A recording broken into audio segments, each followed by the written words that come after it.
In the first lecture, we learned about several threats to your investments, including the wild ups and downs of the market. But you know, where some people see threat, others see opportunity.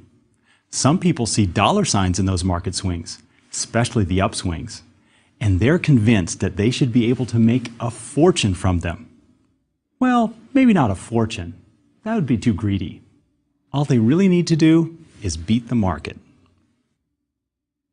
Beating the market. What every investor dreams about. Or that's what it seems like, judging by all the books, magazines, TV shows, websites, blogs, podcasts, live seminars, and of course, spam emails devoted to the subject. For example, I did a quick search through the book section of Amazon.com and found over 100 books that have the phrase "beat the market" in their title. And that doesn't even count the variations on that idea, like Peter Lynch's bestseller called "Beating the Street." If all these different authors claim that you can beat the market, can they all be right? If they are, then there must be hundreds of different ways to beat the market. That makes beating the market sound pretty easy.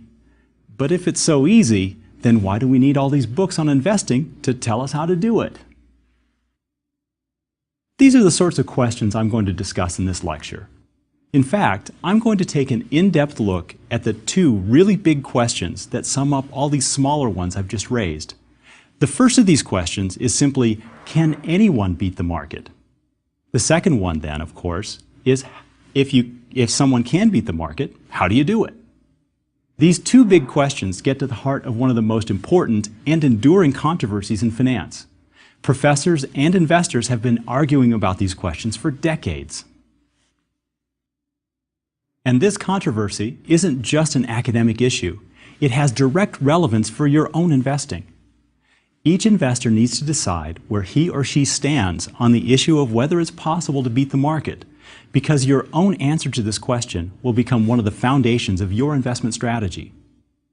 By the end of this lecture, you should be in a much better position to choose whether to join the investors who want to beat the market or the investors who don't even try. To reach an informed decision, though, you'll first need to grasp the basic elements of a theory called the efficient markets hypothesis. Many people also refer to this theory as market efficiency, or EMH for short. So in this lecture, I'll start by taking a look at what the efficient markets hypothesis claims, and I'll explain the economic reasoning behind it. Then, I'll spend some time explaining why the efficient markets hypothesis implies that it's very difficult, if not impossible, to beat the market. But I'll also summarize some of the evidence that people use to suggest that there may be opportunities to earn market-beating returns after all, at least in theory. And I'll finish the lecture by discussing whether there are practical ways that individual investors can beat the market, and we'll talk about what this all means for your investment strategy. So what is the efficient markets hypothesis?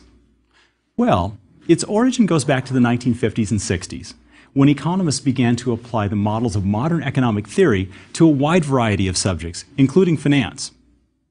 The economist who's credited with developing the EMH is Eugene Fama of the University of Chicago. He outlined this theory in a paper published in 1965. Now, if you've ever heard much about the various schools of thought in economics, you know that the University of Chicago economists have been famous advocates of the free market and the power of competition. And the power of competition really is the main economic idea underlying the EMH.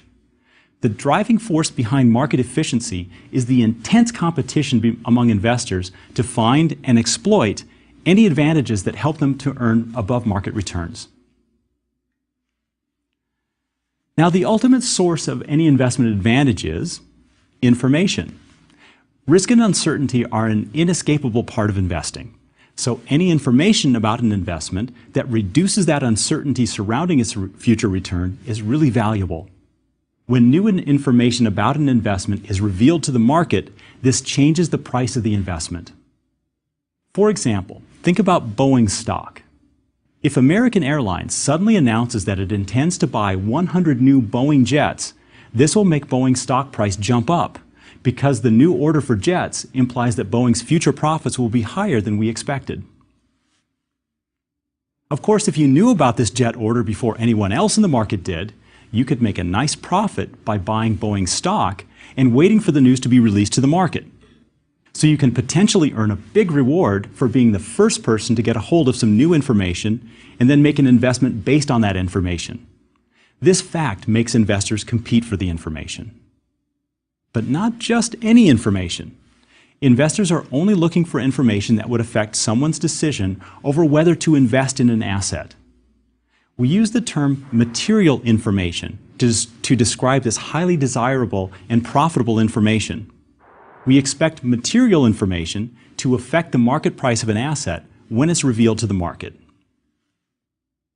Since everyone's in a hurry to find new material information and be the first one to make an investment based on it, this means that the new information influences market prices very quickly. In fact, it may influence prices so quickly that the prices change before most of the market even knows the information. Here's why I can make that statement.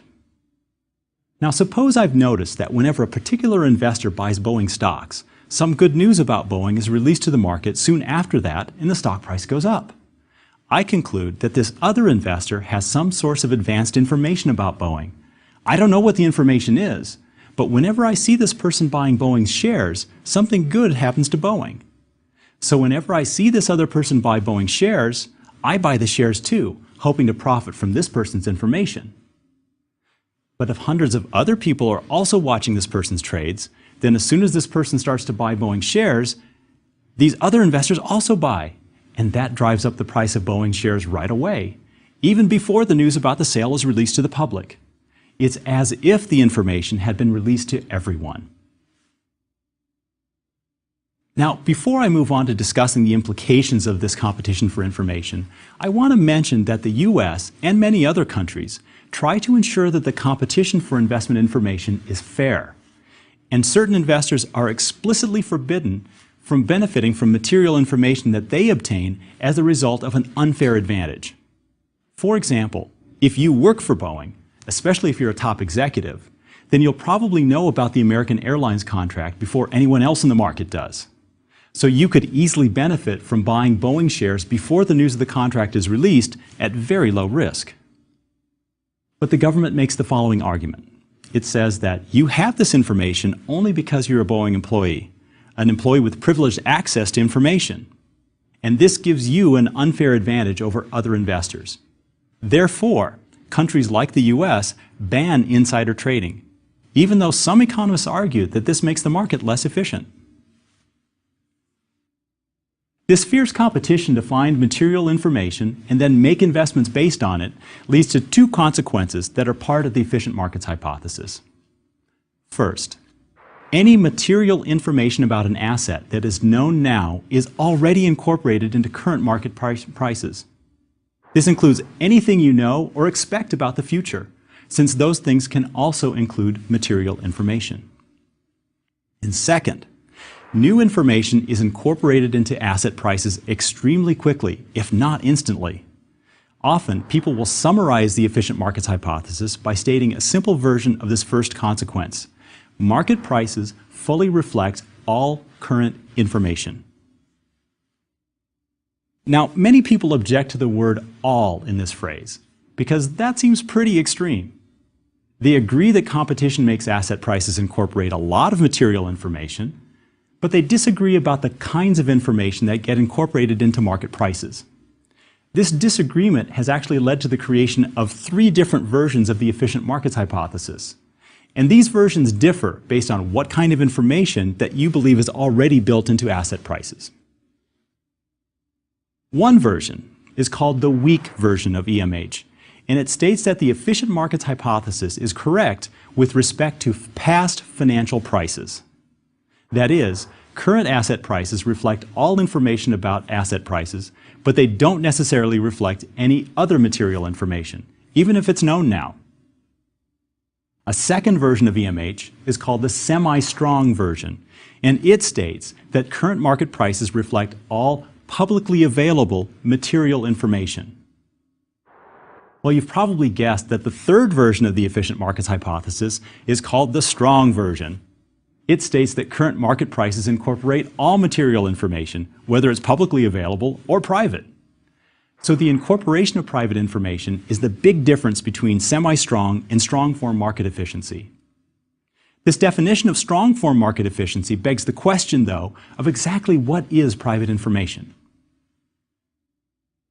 Well, private information, by definition, is known only to a few people and isn't widely distributed or shared. Now, this is important because it means that this private information is private property, and its owners can benefit from their exclusive access to it. Private information includes inside information, of course, such as an executive's advanced knowledge of a merger deal, but it goes well beyond inside information. Anyone outside a firm can observe the firm's activities carefully and accumulate private information. For example, you could simply observe the number of trucks going into and out of Hershey's chocolate factories and build up advanced information about increases or decreases in Hershey's sales from that. Private information that is not inside information usually combines observation with analysis. That is, investors often take up publicly available information about a firm and perform their own analysis on it. This creates private information out of public information. A good example of this is the firm's accounting information. Stock analysts love to tinker with companies' accounting numbers in order to reach their own conclusions about the company's financial performance. Taking public information and using it to create private information is really how stock analysts try to add value in their jobs. In fact, in 2011, there was a fascinating insider trading case in which the defendants claimed that all they were doing was collecting bits of non-material public information about these firms and putting them together in very, very clever ways. Well, so far, we've been discussing how information is incorporated into stock prices. But we haven't seen at all why the EMH has anything to say about beating the market. To see the connection, we need to go back to the two basic parts of the efficient markets hypothesis and think about what they imply for the behavior of asset prices. Now remember that the two parts of the efficient markets hypothesis are that market prices fully incorporate information that is known now, and that new information is incorporated very quickly into asset prices. So let's think about what it means for prices to reflect all available information, including our expectations about the future. This means that if we know or expect something about the future, then these expectations are already built into today's prices. This in turn means that changes in asset prices are literally unpredictable. Think back to my example of the Boeing contract. If I predict that Boeing shares are going to rise in value tomorrow, then I'll buy them today so that I can benefit from the increase in price, which helps drive the price up today. So today's price already reflects the expected increase in price tomorrow. That only leaves room for unexpected price changes in the future. By definition, an unexpected price change can't be predicted. Now, if I can't predict what future prices are going to be, how can I expect to earn high returns? Well, I can't. Well, hold on, you might say. Instead of trying to guess what the prices will be tomorrow, why don't you just wait until new information comes to the market that nobody knew already? And then you can try to be the first person to invest based on this brand new piece of information. Well, that sounds good, but then we run right into the second part of the efficient markets hypothesis, which again says that new information is incorporated into the market prices extremely quickly. That means that there's no time for me to follow this strategy. By the time I try to act on this new piece of information, it'll be too late. The price will already have moved.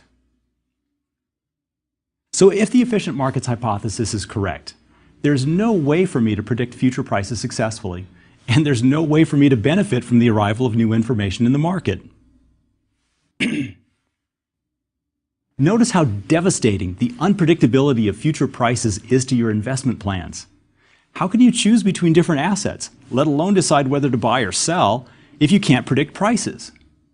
In this case, your best strategy is simply to buy a slice of the entire market and hold it. Some of the assets will be losers, sure, but this is the only way to ensure that you'll hold the winners too. Again, if price changes are unpredictable, then there's no way to tell in advance which assets will be the winners and which assets will be the losers in the future. Now, if you do follow this advice and buy a slice of the entire market, then your return on this investment will be the market return. So we say that you can't beat the market return. Wow. Now you can see why the efficient markets hypothesis is so controversial. If it's true, then anyone out there trying to beat the market is doomed to fail. And there's no need for investment advisors, stock analysts, money managers, or anyone else who tries to make a living forecasting asset returns. So if only to save their jobs, most people in the financial services industry vehemently disagree with the efficient markets hypothesis. But rather than taking anyone's word about the validity of the efficient markets hypothesis, let's examine the evidence on both sides of the issue. Some of the most convincing evidence in favor of the efficient markets hypothesis comes from simple statistics. Of all the professional money managers out there, do you know how many actually beat the market? Well, study after study basically finds the same result. Less than half of them manage to beat the market over long stretches of time, say 10 to 20 years. Yes, many fund managers have an amazing year now and then, but most don't seem to be able to keep up that kind of performance year in and year out. Their low returns in other years more than offset the returns they get in really great years once in a while. In fact, from a statistical point of view, it may be difficult to judge whether the high returns that a money manager achieves in any given year are due to skill or to luck. For example, suppose there are 5,000 mutual funds all trying to beat the market. This is like buying 5,000 scratch-off lottery tickets. If you buy that many, some are going to be winners. So even if investing returns are totally random, there will always be some managers who will win the lottery and earn really high returns. But it's just their lucky year. People who don't believe in market efficiency are quick to argue in response that there are in fact at least a handful of money managers who did beat the markets for very long periods of time, if not over their entire investing careers. People like Warren Buffett, Bill Miller, and Peter Lynch did earn above market returns for decades. And though it's possible that these super investors are just incredibly lucky, that argument's harder to believe if you examine these managers' investing strategies and their decisions. For example, Peter Lynch looked for companies that did simple things but did them better than anyone else, like how Hanes made pantyhose. He called one of his main investing strategies GARP, which stands for Growth at a Reasonable Price.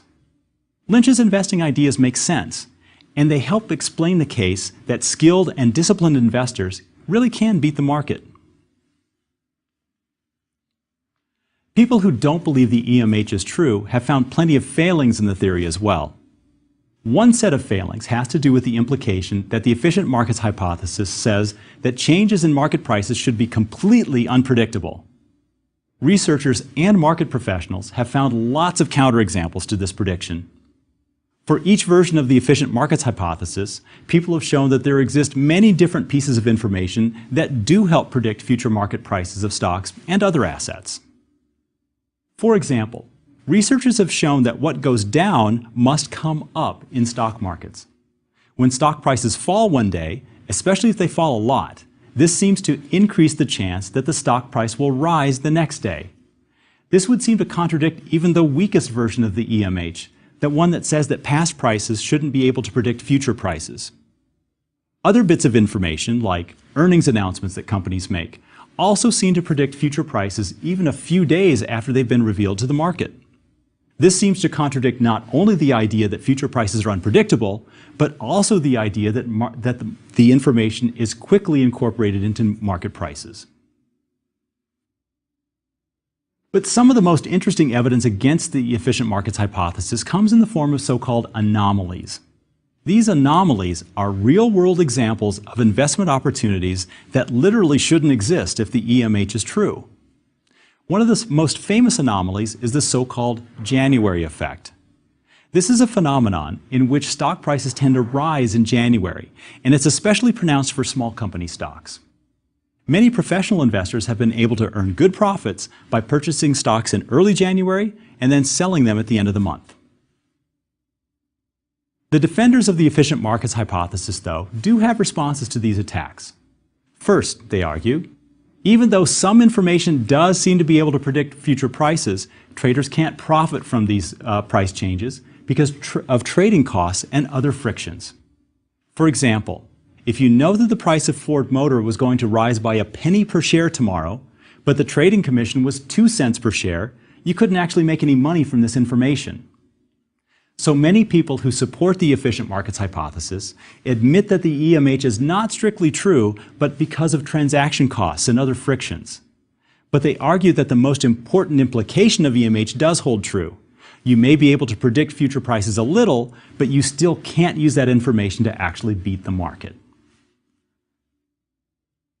The supporters of the efficient markets hypothesis also have a comeback for the anomalies, and the argument goes something like this. Whenever anomalies like the January effect are discovered, a large number of investors immediately tries to exploit the anomaly. But as they do this, their increased buying or selling will change market prices, and it will eventually drive the anomaly out of existence. So if the efficient markets hypothesis is true, any anomalies will get weaker and they'll disappear as profit opportunities. The January effect is actually a case in point. Over time, the January effect weakened as investors shifted their purchases from January to late December and then mid-December and so on. The earlier the buying started, the smaller the change in price was. So if the efficient markets hypothesis is true, any meaningful violations of the theory, such as anomalies, will automatically be corrected by the market.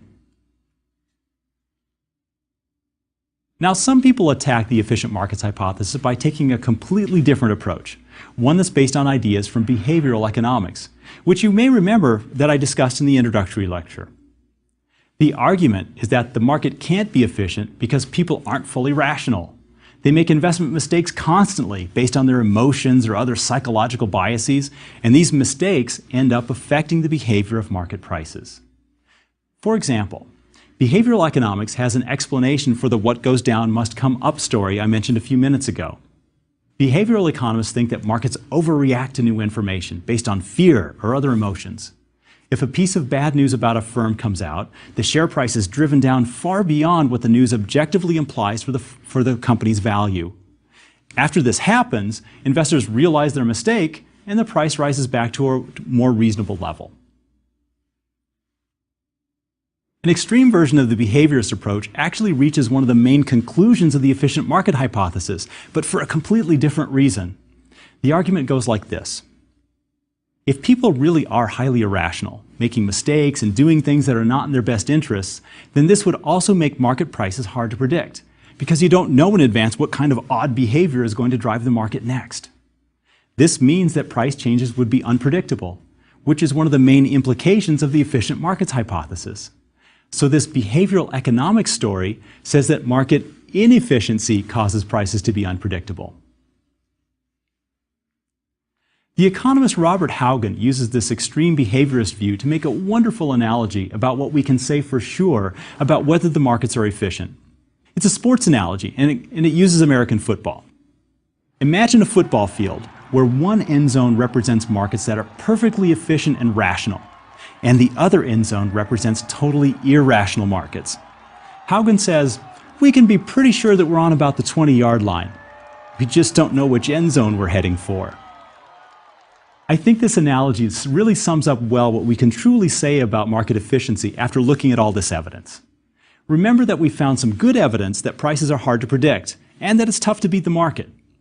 So we could be on the 20-yard line close to the market efficiency end zone, according to this Haugen analogy.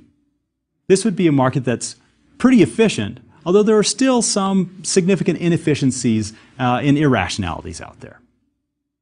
On the other hand, remember that the behavioral economists say that markets are hard to predict and it's still tough to beat the market.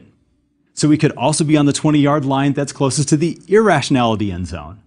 That is, we could be an emotionally inefficient market that has just enough efficiency in it to correct the worst of the mistakes that we make. Another reason why I like that analogy is that it gives the sense of a balance between opposing forces in the markets. There's actually a bit of paradox at the heart of the efficient markets hypothesis, in that it relies on a balance between efficiency and inefficiency to make it work. Well, here's what I mean. For markets to be efficient, some investors have to believe that markets aren't efficient, so that every day they go out into the markets and try to find those inefficiencies that they can exploit for their own profits. But by doing this, they make sure that the markets stay mostly efficient. Whenever these investors find an inefficiency, they buy or sell the mispriced asset, and this buying and selling causes the market price of the asset to change until the inefficiency disappears. If they do too good of a job, the market gets highly efficient, and these profit opportunities go away. These investors stop trying to find inefficiencies, and the inefficiencies creep back into the markets. This picture of a dynamic balance between efficiency and inefficiency, sometimes the markets are more efficient, sometimes less, is surprising, but it's actually a satisfying explanation of market behavior. I think it does a good job of explaining the fact that irrationalities and exceptions to efficient markets hypotheses seem to pop up frequently, but they don't seem to last. Well, we're not even close to being able to prove whether this story is right or wrong, though. In fact, I don't think we'll ever be able to prove how efficient the markets are. What does seem true, though, is that there are good investment opportunities for you no matter what you believe about market efficiency. If you think that markets are very efficient, then you can simply be a passive investor. When you invest, you should aim to buy your own little slice of the entire market and earn whatever the market delivers. I'll have more to say about how to do this in future lectures, but it mainly involves buying into broad-based mutual funds that invest in the major stock and bond markets. On the other hand, you may think that markets are inefficient enough so that you can actually earn a higher return than the market. You may think this, for example, if you agree with the semi-strong form of the efficient markets hypothesis. You may believe that public information is incorporated into market prices, but private information isn't. That means that if you put some time and effort into creating your own private information, you can make good investments that beat the market. You can produce your own private information by gathering publicly available information and analyzing it yourself. You literally put the pieces together to get a better understanding of the company so that you can tell whether its bonds or stocks are better investments than other people think they are. Think you can't do that? Well, guess again. As a professor, I've had several students over the years who are outstanding individual investors. What they all had in common was a love of investing and the willingness to read everything they could get their hands on about the firms they were interested in. These students didn't know a ton about fancy pricing models. After all, they were taking my courses to learn these things, but they were always able to tell me exactly what the value creation story was behind their latest stock purchase. They were willing to put in the time and effort required to build up private information, which they then used to justify their investments. I think my student's example helps show exactly what it takes to become an active investor who tries to beat the markets. If you want to do that, you'll have to put in the time and effort it takes to learn about companies and make up your own mind about whether the market price is right or not. I think that anyone is capable of building up private information that they can use to become an active market-beating investor. But if you're like me, you may not want to spend your time that way. Personally, I think the markets are pretty efficient, but there's plenty of room for people to find good investments that beat the market. But I also know it's going to take a lot of my time and energy to find these investments. And frankly, I'd rather spend my time doing other things I really love, like spending time with my family, writing, giving lectures. So in my own investing, I'm a pretty passive investor. I'm trying to hold my own little slice of the global market. So in this lecture, we've learned about a big decision you have to make as an investor. Do you think markets are highly efficient and can't be beat? Or do you think there's room for investors to beat the market by exploiting inefficiencies or correcting irrational behavior? If you think markets are highly efficient, then your investing path is very clear. Don't try to beat the market, join it. And if you think the market can still be beaten, then you have another decision to make. Are you willing to put in the time and effort that it takes to find those market inefficiencies? You may find out that the answer is yes. After all, there's a great sense of satisfaction from being proven right and making money in the process. But it's also okay if the answer is no. The main point to remember is that you can reach your investment goals no matter what your opinion is about market efficiency.